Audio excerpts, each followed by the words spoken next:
Good morning, welcome to my channel. ఈరోజు topic వచ్చేసి ఆస్ట్రాలజీలో మనం ఈరోజు కుండలి గురించి తెలుసుకుందాం. కొంతవరకు కుండలిలో ప్రధానంగా రాశి చక్రం ఉంటుంది, అందులో 12 రాశులు ఉంటాయి. అలాగే గ్రహాలు 9 గ్రహాలు తిరుగుతూ ఉంటాయి. అవి వేరే వేరే పొజిషన్స్లో ఉంటాయి.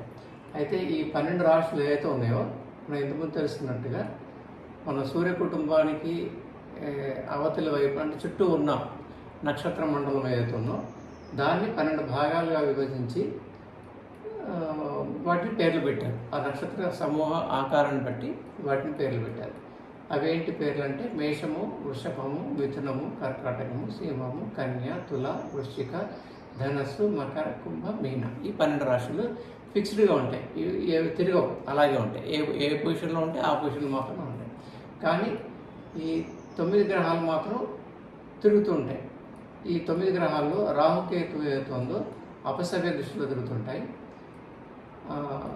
కుజుడు, బుధుడు, గురువు, శుక్రుడు, శని ఏదైతే ఉందో ఇవి సవ్య దృష్టిలో తిరుగుతుంటాయి. అప్పుడప్పుడు అపసవ్య దృష్టిలో అంటే వక్రీకరించి మళ్ళీ సవ్య దృష్టిలో తిరుగుతుంటాయి. అదే రవి చంద్రులు ఎప్పుడు సవ్య దృష్టిలో తిరుగుతుంటాయి. వాటికి వక్రగతి ఉండదు. తర్వాత ఈ గ్రహాలు ఈ రాశి చక్రం చుట్టూ ఒక చుట్టూ తిరగడానికి ఎంతకాలం పడుతుందంటే రవికి 1 సంవత్సరం పడుతుంది. అంటే మేషం నుంచి మొదలుపెట్టి మళ్ళీ మేషంకి రావడానికి 1 సంవత్సరం పడుతుంది.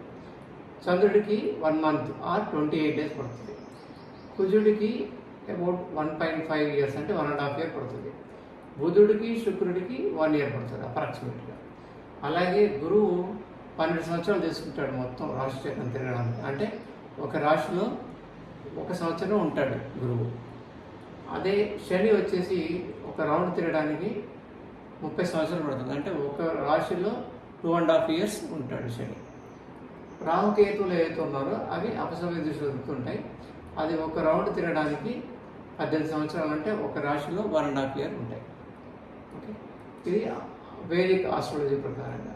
అదే ఆస్ట్రానమీ ప్రకారంగా మనం పరిశీలిస్తే గురువు తర్వాత శని కూడా వీటి పీరియడ్ ఏదైతే ఉందో ఒక సూర్యుని చుట్టూ తిరగడానికి దగ్గరగా 12 సంవత్సరాలు పడుతుంది. అలాగే మన వేదిక ఆస్ట్రాలజీ ప్రకారం కూడా 12 సంవత్సరాలు. సో ఇవి మ్యాచ్ అవుతుంది. అలాగే శని కూడా అంతే. శని సూర్యుని చుట్టూ తిరగడానికి 29 సంవత్సరాల 0.46 ఇయర్స్ పడుతుంది. అదే వేదిక ఆస్ట్రాలజీ ప్రకారం 30 ఇయర్స్. అంటే ఇవి రెండు కూడా మ్యాచ్ అవుతున్నాయి. డిస్టెన్స్లో ఉన్న గ్రహాలు ఏదైతే ఉందో వాటి పీరియడ్ వేదిక ఆస్ట్రానమీ ప్రకారం కూడా మ్యాచ్ అవుతుంది. అయితే ఈ గ్రహాలు ఏదైతే ఉన్నాయో వక్రగతి ఏదైతే ఉందో కొన్ని వక్రగతి పొందకపోవడం, వక్రగతి అంటే ఏంటిది అనేది మనం నెక్స్ట్ వీడియోలో తెలుసుకుందాం. Thank you.